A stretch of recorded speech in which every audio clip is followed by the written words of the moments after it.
Послушайте прекрасное обращение Иеремии к Господу Богу. Это поможет и нам с вами. Иеремия 32:17. «О Господи Боже! Ты сотворил небо и землю великою силою Твоею и простертую мышцею. Для Тебя ничего нет невозможного». Делай свое дело. Такой должна быть ваша молитва. У Бога нет проблем, чтобы выполнить данное вам слово.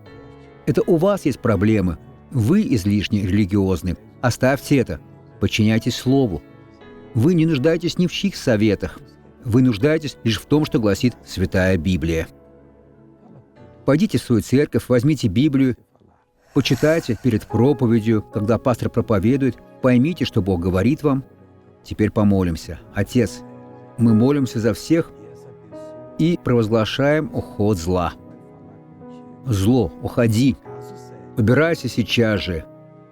Во имя Иисуса. А вы скажите «Аминь».